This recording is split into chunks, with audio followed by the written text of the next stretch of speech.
in the right way that brings it back into full view. So we're going to be looking at this today from an inner focus and from an outer focus, because both are necessary. You know, the tendency in some traditions is to focus only on going in, and we're going to see this to some degree today, where if you go within and find your enlightened nature, you're done, journey's over. And you kind of just let everything on the outer world go. And there's that abandoning of the world that you'll often find within many spiritual traditions. But that's kind of just half the picture. It's a necessary step. You have to let go of your attachments and your aversions and your fixations on form and worldly affairs. Because if you don't do that, your mind will always be churning distracting thoughts, either for or against whatever it is you're looking at. And you'll be gripped on the body, and you'll be identified as a separate self. So you need to let go of all of that scaffolding of the separate way of thinking. It's very important to abandon the world, right? Then you come to a place that cannot be abandoned. It's your unborn nature. It's your enlightened nature. It's that rock of God within the deepest heart of your being. Like, you can't get out of being that. And that's the light at the center of your heart, right? You can't abandon that because it is the witnessing state. It is your enlightened self. And then you bring an integrating intention back into the world. This is the other necessary step. So you come to a place of recognition of who you really are, things that cannot be threatened, right? You're not identified as the separate body or a spiritual entity. You awaken to your higher self. But now you want to integrate that higher self into all areas of your life so you can enjoy and dance through life, so to speak, right? So we're going to look at this in many different angles today. We'll be exploring it through two Zen teachers, and then we're going to look at the integrating aspects of it through A Course in Miracles' lens. So I hope you enjoy that ride. But really, it's a necessary pointing out here as well that when we come into this space, we're oftentimes coming in as our self-identity, our personality. And if we stay in personality, it's nearly impossible to understand what's to follow. Because what's to follow is a way of thinking and speaking that is designed to dismantle your identity as the personality and to allow you to come to rest, like we're saying, in this deeper nature.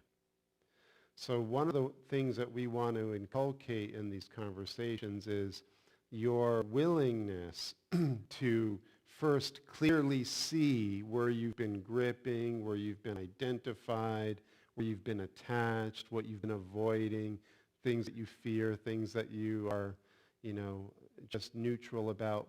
Recognize all of the contents in your mind when they come up. Be clear with yourself.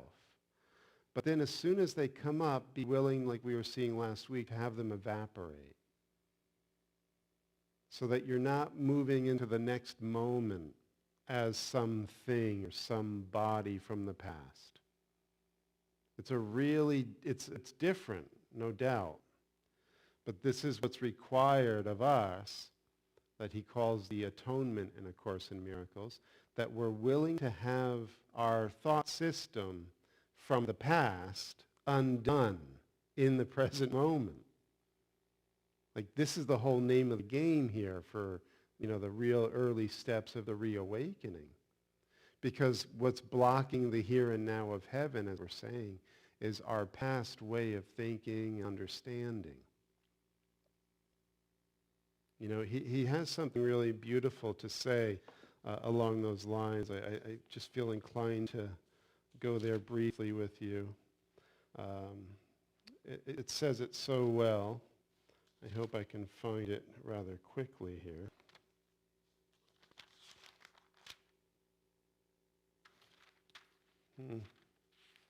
Well, if I can't, it basically is saying I've told you before to become like a little child in order to enter the kingdom of heaven. And the reason why is because little children are aware that they don't really understand and they're not really certain about what they know. He says, even though you still are like little children, we think we're certain about what we know. And so we cling to it. And this clinging is what drags the past into the present moment. And then we're seeing and hearing this kind of teaching through a muffled lens and filter of our past way of thinking and being. So what we want to come to realize is that we really don't know. It's this unknowing that opens up to true knowing. And this is kind of the call here this morning, that we want to bring a clarity, but also a willingness to let go of everything that we think and think we know. Because what that's going to do, and it doesn't feel that way now for many of us, but what that will do over time in this conversation is begin to dispel the clouds in your consciousness. And there'll be a brighter, more awakened state of mind that will just feel easy and natural as you keep clearing out the space of your consciousness. So in order to really have that be something that feels embodied, we want to turn the attention just onto the flow of your breathing. Like we had said last week, it's really a necessary first step to ground your attention in your breath. So take a conscious inhale. Feel it go all the way into the body. And then follow that exhale all the way out. And allow your breathing to be natural and easeful.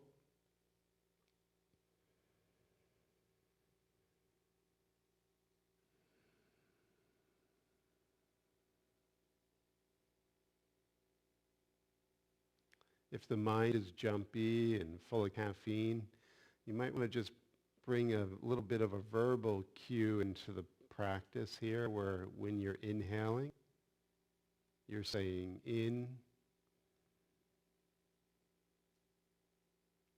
and when you're exhaling, you're saying out.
And there's a little bit of a witty phrase in Zen where they say, don't just sit there, do nothing.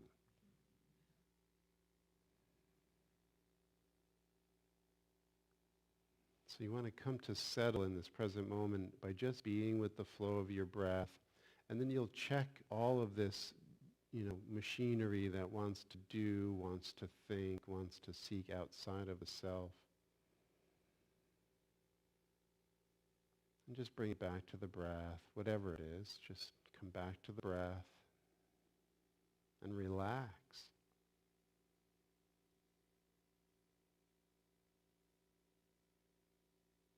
Sometimes even when we're sleeping at night, we're not relaxing.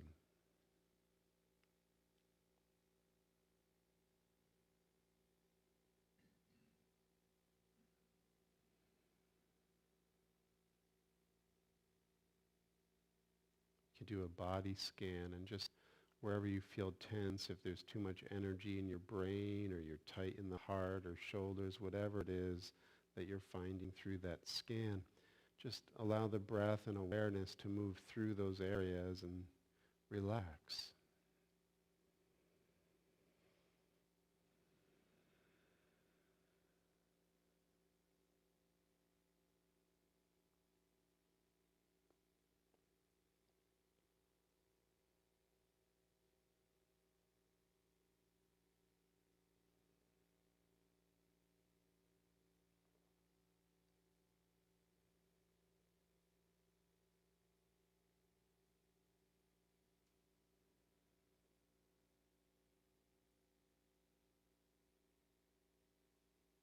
So as we were saying earlier, there's nothing really to seek. This is a practice of undoing and letting go. And when the clouds of your thoughts and all the images of your mind are let go of, you'll come back to the luminous ground of where you already are in this shining present moment, free of past and future concerns.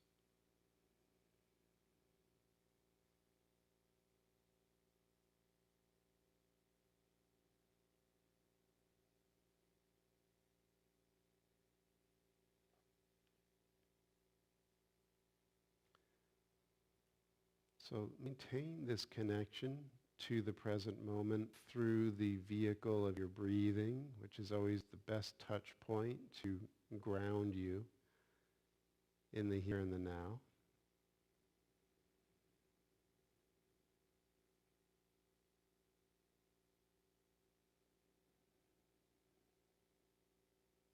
Just for a moment even, feel the wonder of breath. Where does it come from?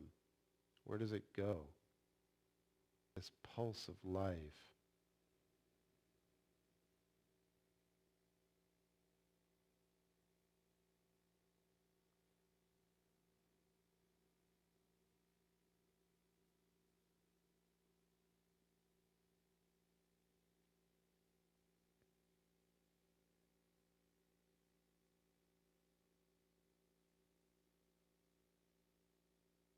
Just see if you can, through this releasing and letting go process, moment by moment, come to this joyful expectation, much like a little child,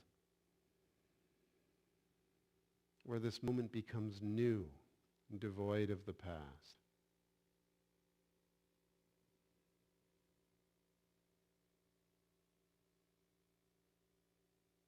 A moment of discovery and rebirth.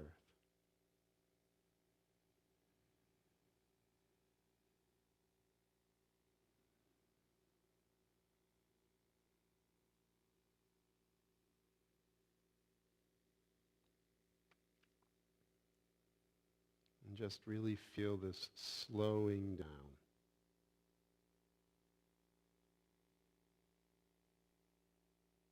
Relax.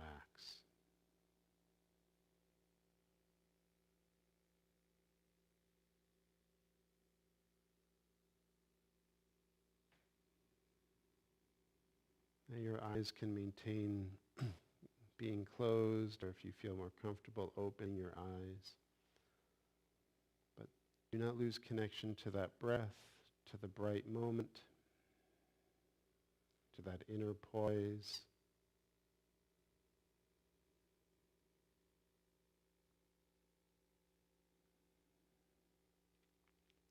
Within the Soto Zen tradition of Japan, there's something that they've referred to as shikantaza, which translates as just sitting. And the great masters of the Soto sect say that when you're just sitting, you come to realize that you already are the Buddha.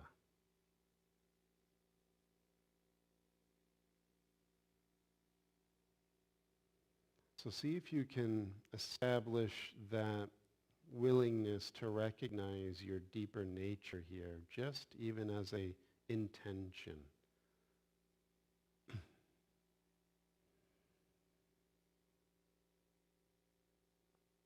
That there's nowhere to find yourself other than to look directly at your nature, your mind.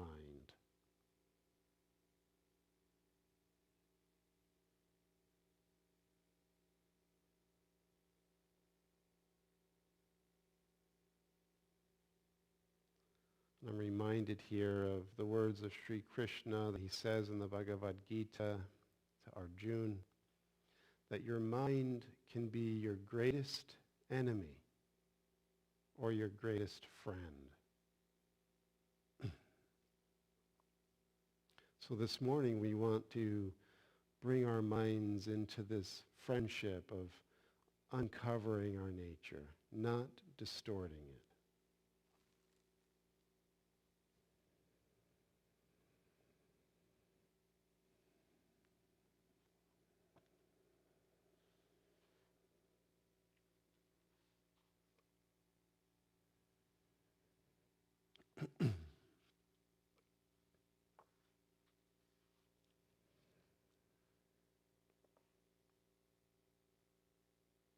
So the other thing that we want to bring out here is that when we're using words, and words are really just verbalized thoughts, we have moved away from the essence of mind or our true nature by 2 degrees.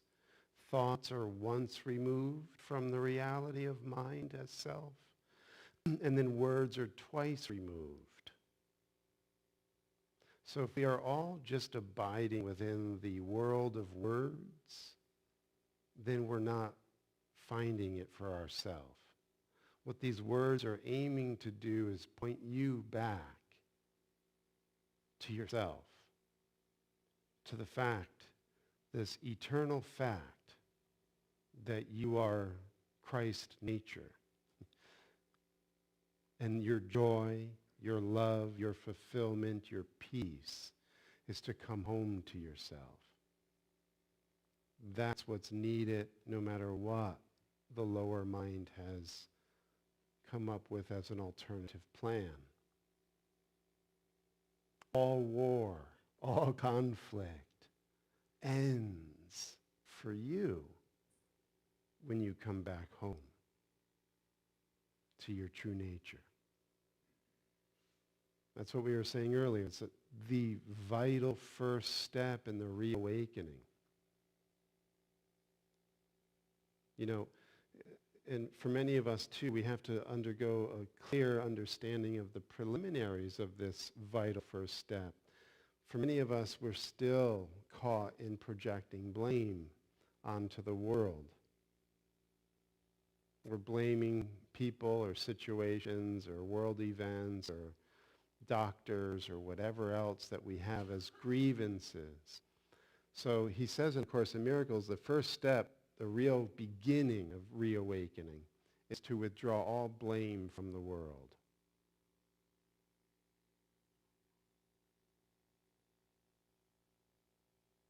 And then he says, be careful when you do this, because when you withdraw all blame from the world, the inner self, the ego voice that you call yourself, is going to say, okay, well then all of that crap that I've been projecting onto the world, I have to hold and take responsibility for. So this is my shadow.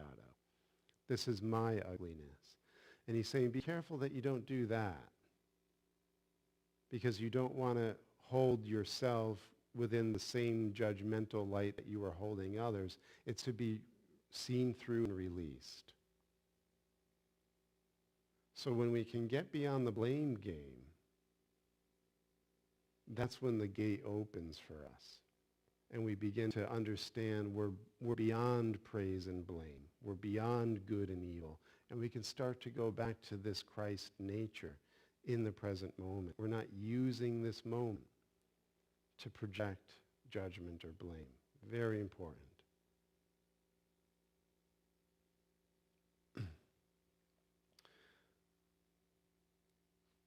So this is the words of Huang Po. He's a Japanese Chan or Zen master. This comes from the book The Enlightened Mind, edited by Stephen Mitchell. And Huang Po has this to say. When most people hear that the Buddhas transmit the teaching of the one mind, they suppose that there is something to be attained or realized apart from mind. And they use mind to seek the teaching, not realizing that mind and the object of their search are one. In other words, your mind and the Buddha nature or enlightenment or peace or whatever it is that you're searching for is one already with your mind. Mind can't be used to seek mind. If it is, even after millions of eons have gone by, the search will not be over. Suppose that a warrior forgot he was wearing his pearl on his forehead and sought for it somewhere else. He might search through the whole world without finding it. But if someone simply pointed out to him, the warrior would immediately realize that the pearl had been there all the time. In the same way, if you students of the Tao are mistaken about your own mind, not recognizing that it is the Buddha, you will look for it somewhere else, indulging in various practices and hoping to attain something. But even after eons of diligent searching, you won't be able to attain the Tao, real reality. These methods can't be compared to the elimination of conceptual thinking. When you understand there is nothing that has absolute existence, nothing to hold on to, nothing to depend on, nothing to dwell in, nothing subjective or objective, when you prevent the rise of conceptual thinking, you will be free.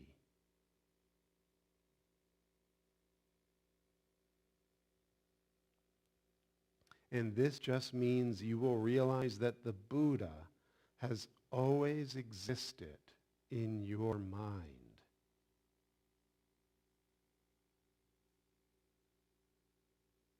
Eons of striving will turn out to be wasted effort. Just as when the warrior found his pearl, he simply found what had been hanging on his forehead all the time.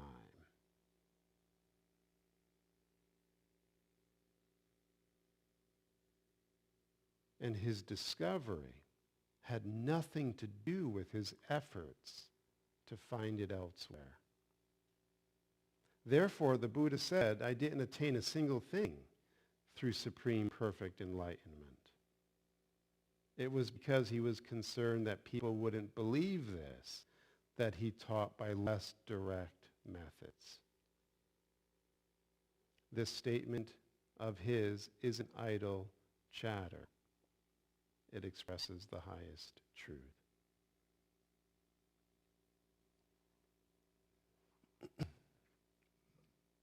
So the Buddha is always in our own mind. Our minds become our teachers. Our minds are perfectly illuminated. Even in this moment, when we give up conceptual thinking in this moment.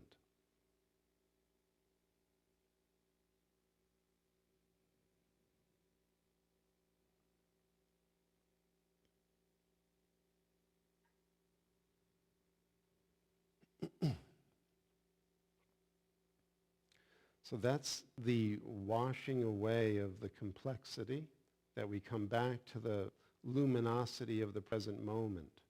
But like we had said, that's just one part of this complete journey. The other part is we, as we see in A Course in Miracles, need to see this in everyone. It can't truly be known if we don't recognize it in everyone. So to put it into another metaphor, there is one mind having a dream in many forms. So when you can begin to meditate on the implications of what that is pointing to, then you realize you're always looking at yourself whenever you're looking at another person. It's your mind dreaming itself as that person. And in the instant of recognition that you're the one dreamer, having the dream in multitudes of forms, you cut away the complexity in the outer interpersonal domain, and you begin to pick up the frequency of the one mind having a dream and beginning to want to wake up from it.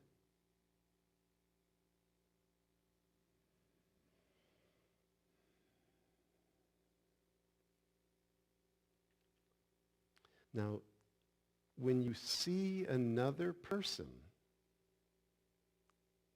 as the one mind that you are having a dream like you are, and there's only one identity underneath,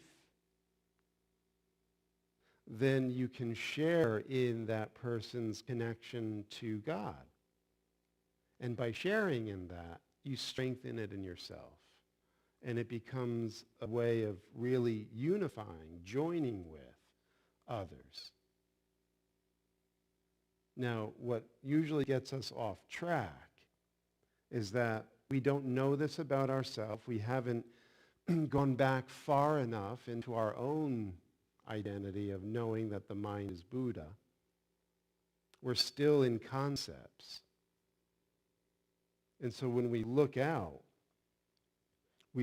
at other people that are more or less like us, dream figures, dreaming, lost in concepts.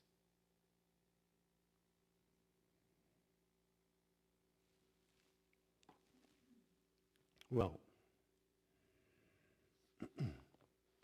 this is the section where he says how to separate the dreamer from the dream.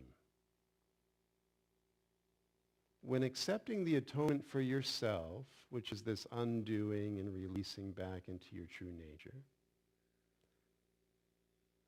it means not to give support to someone else's dream of sickness and death. This is how we go back to sleep. We know we want this truth. Sometimes we even taste it and experience it.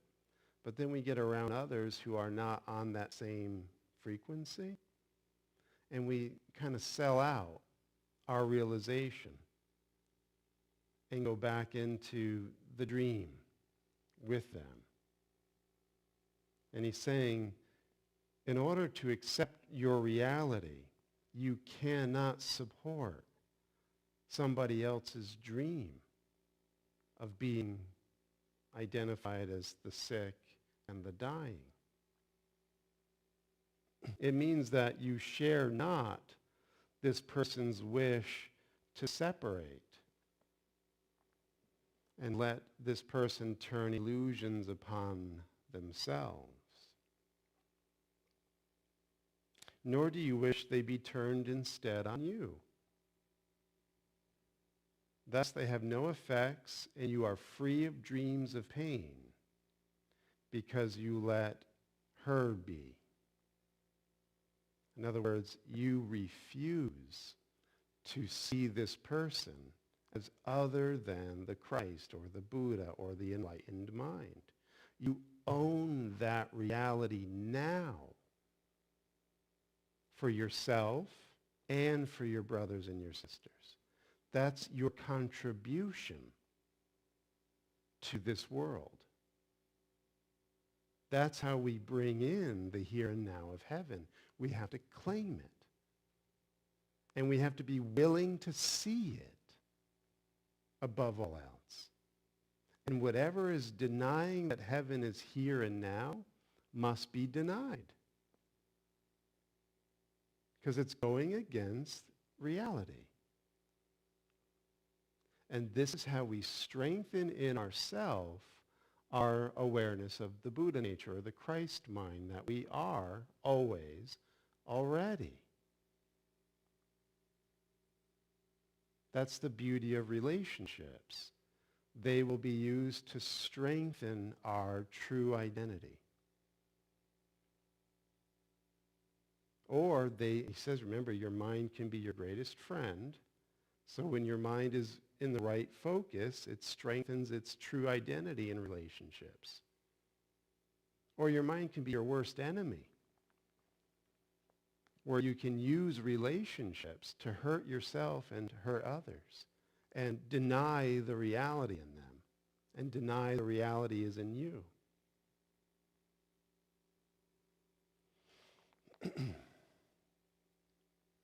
He says there is a way of finding certainty right here and now. Refuse to be a part of fearful dreams, no matter what forms they may take. For you will lose identity in fearful dreams. You find yourself by not accepting fearful dreams as causing you or giving you effects. In other words, whatever is not of God cannot have any effect on you unless you believe differently.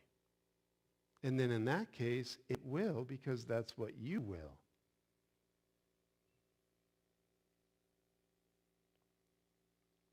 So you are in a place of denying that anything that is of sickness or death can have an effect on you, and you stand apart from fearful dreams. Right? You stand apart from them. You don't commiserate. You don't get in the mud with somebody else. You don't make their problems your problems and make them seem so real and you poor thing.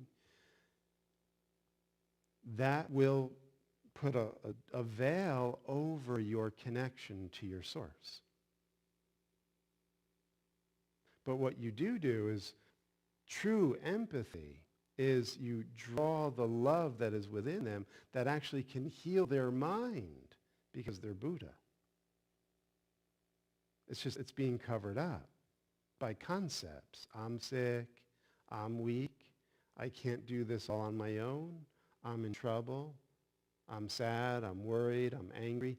These are all concepts that are clouds blocking us from the power of our own mind. And our mind has turned into the greatest enemy if we're doing that to ourselves. Is this making sense?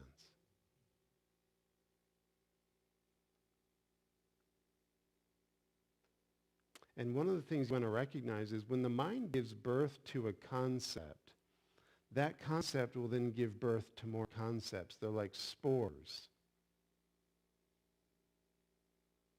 And you'll proliferate your awareness with whatever you're identifying with, and they will multiply and strengthen as you keep feeding them your mental energy and focus. That's how your mind becomes the worst of enemies. So this getting through the concepts and relinquishing all of these concepts of self-blame or blaming others, feeling that sickness and death are real, all of these dualistic concepts, you're in a state of undoing them, undoing moment by moment, undoing, no more. I deny that. I don't want that. I want to see. I want to see who I am. I want to know who I am. And I want to heal the world. The world's tired. The world is struggling in this dream. Am I contributing to it? Am I adding more to the struggle by making my mind my enemy? Or am I relieving it of its burdens by knowing who I am and seeing the one dreamer in all forms and identifying so strongly with who they are that their dreams of sickness and death no longer affect them? So that's what he says. You stand apart from the evil dreams that your brothers and your sisters are having, but you do not stand apart from them.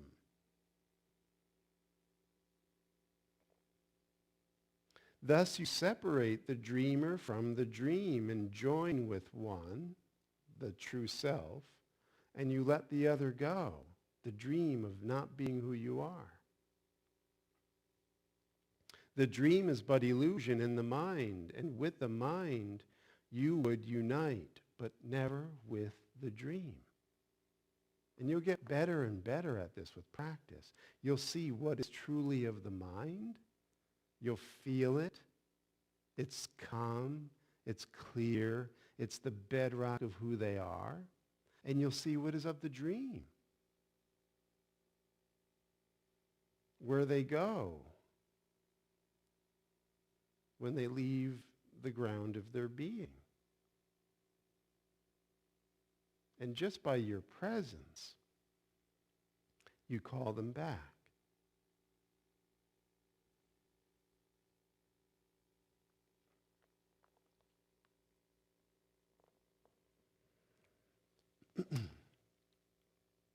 So then he says, it is the dream that produces fear and not the mind. You see them as the same because you think that you are but a dream. And what is real and what is but illusion in yourself, you do not know and cannot tell apart.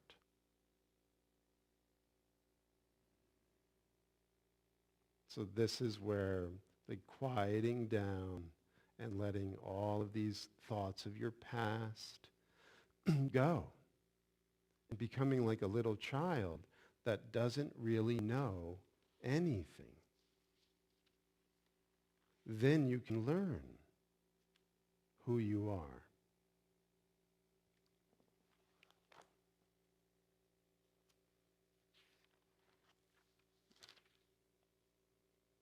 So this is the passage I want to share with you in that regard.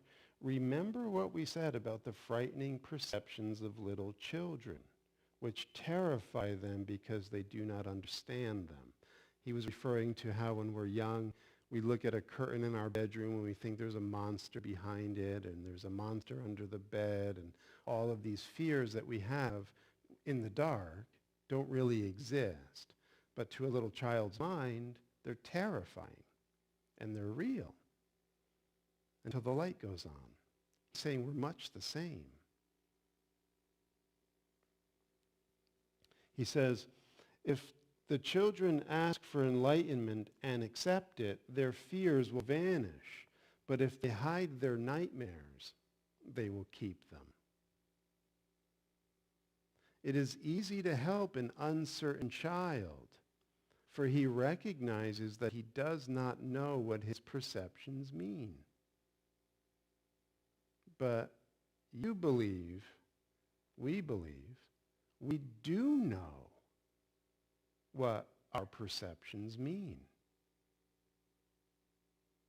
Our survival depends on it. We have to know how to navigate this world. We have to know we're certain about some things. So he's saying this is false certainty. Little child, he says, to all of us. You are hiding your head under the cover of the heavy blankets you have laid upon yourself. You are hiding your nightmares in the darkness of your own certainty and refusing to open your eyes and look at them.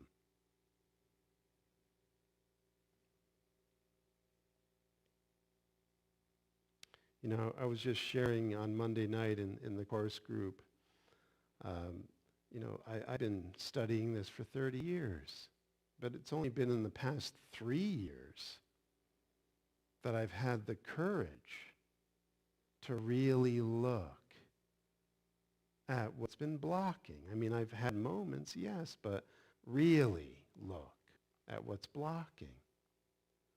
And it was because I was so scared I was so scared to look at what I was afraid to look at. And he says it's only the suspense that keeps you afraid. But once you can overcome that and just lean into wherever you feel threatened, frightened, angry, lost, scared, lean into these spaces within your mind and allow these concepts and these beliefs to be undone. Then you realize that there really was nothing that was fearful in the first place. And what he says, and this is really the clincher here for our conversation this morning, is that when you do this for yourself, when you look at what's really terrorizing you or what's upsetting you or depressing you or traumatizing you that goes way back into your past, making you feel lost, guilty, whatever, and you let God into those spaces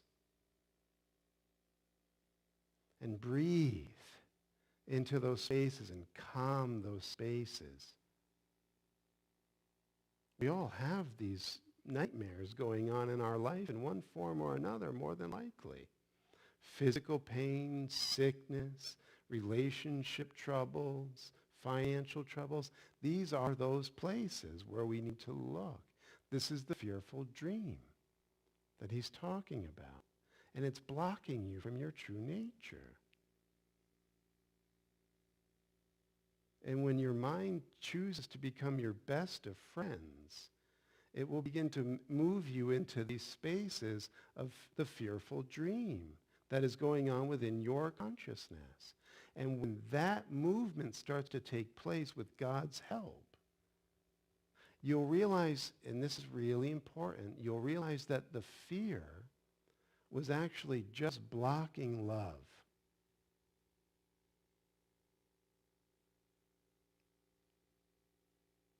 That when you realize that the only function that fear served in your mind was that it was blocking the love that is truly beyond it, which is the ground of your being.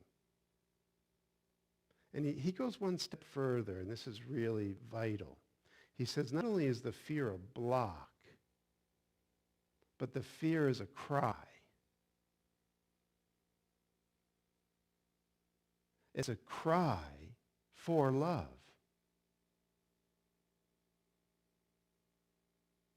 Because love is the only reality. Love is Buddha nature. Love is Christ mind. And fear is the belief that you don't have it, that you're separate from it, you lost it. It's the origin of all fear.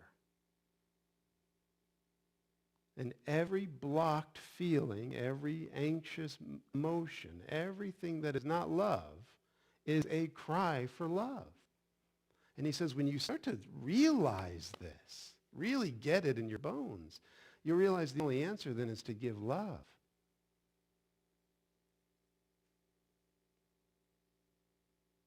So he says, this is how you'll learn who you are.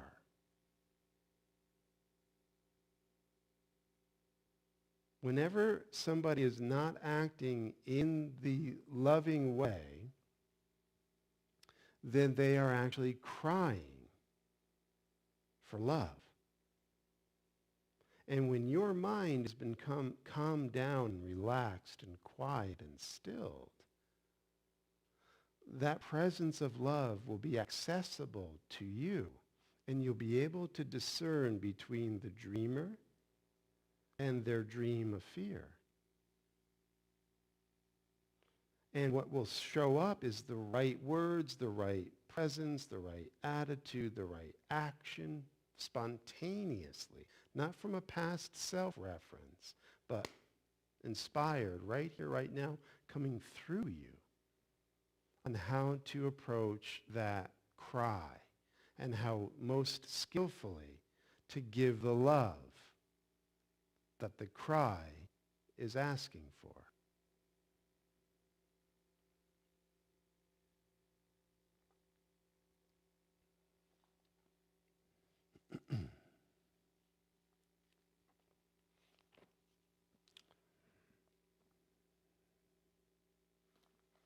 So,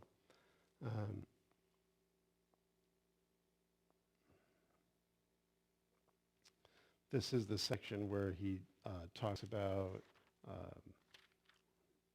where is it? Here, fear as a call for love.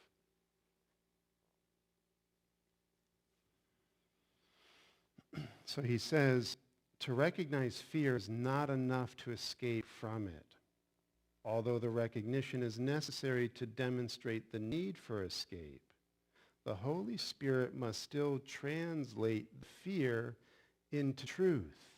Like we were saying at the beginning, when you just go back to your own heart and experience this transcendental state of being an enlightened self, very important to ground your awareness in this.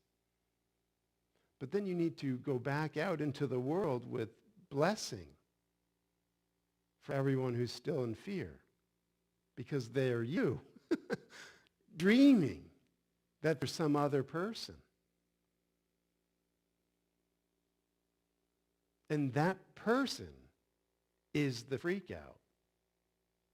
That we're having such an identity crisis creates the cry for our real identity, which is love. And if you look at everybody in this world, they're all kind of jockeying and trying in whatever way they can, skillful and unskillful, to find love. And so when it's recognized that it's within them, it's their own mind, then you're coming to understand that this fear that they are having is your fear. It's yours, because you're the one self-dreaming in a multitude of forms. And now you'll translate that fear into truth. You'll alchemize it. So he says, we have repeatedly emphasized the need to recognize fear and face it without disguise as a crucial step in the undoing of the ego. But he says, when you realize that fear is actually an appeal for help, this is what recognizing it really means.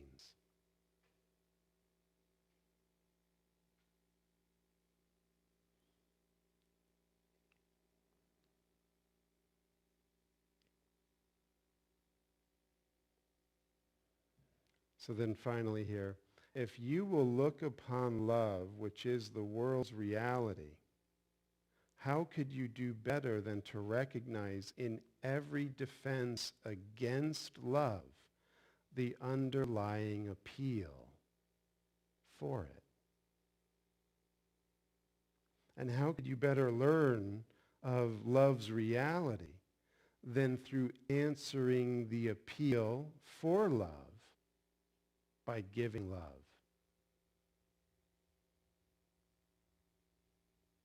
The Holy Spirit's interpretation of fear does dispel it, for the awareness of truth cannot be denied. So, in other words, teach only love, because that is what you are. And that's how you'll learn who you are and wake up from the nightmare. Right? And then finally he says, so your task then becomes to deny the denial of truth. So whatever's unloving in you or in another, you deny it. And you replace it with love. Simple.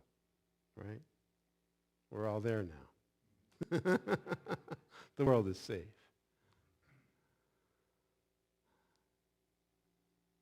So the blue bag is going to go around. If you're joining us on Facebook, you can contribute to our service, which we greatly appreciate, by clicking the link below. Any thoughts here, questions, comments? Sean.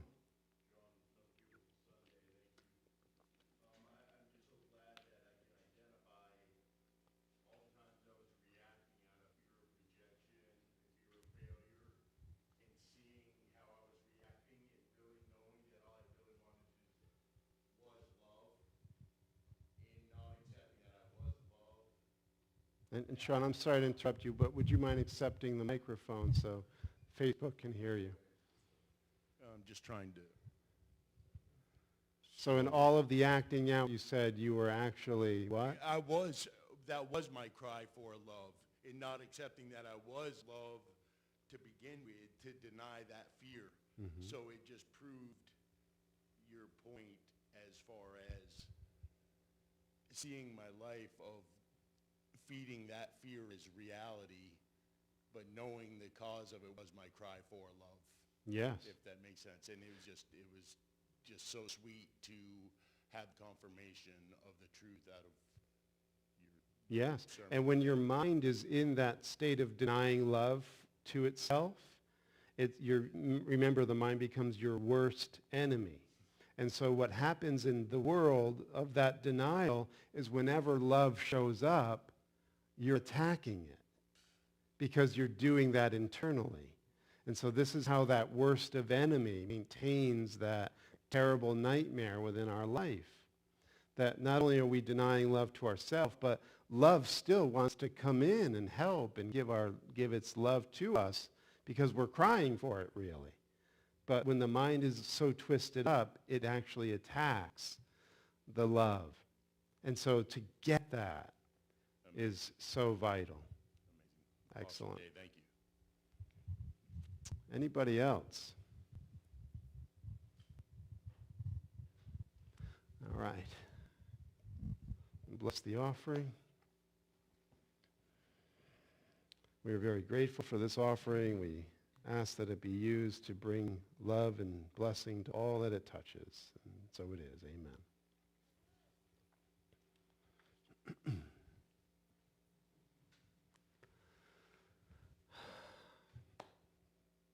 Well, my friends, if there aren't any other comments, we will close out with the unity prayer.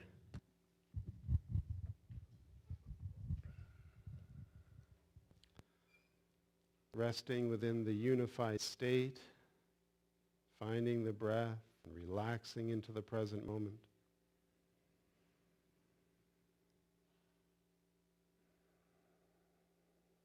May we truly have eyes to see.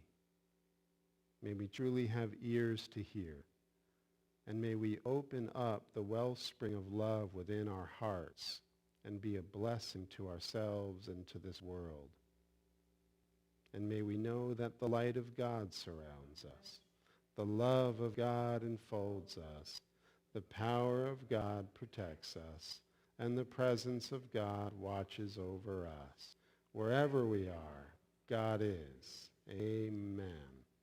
Course in Miracles tomorrow night, 7:15 in the classroom. Have a beautiful day, everybody. Thank you. You're back? No.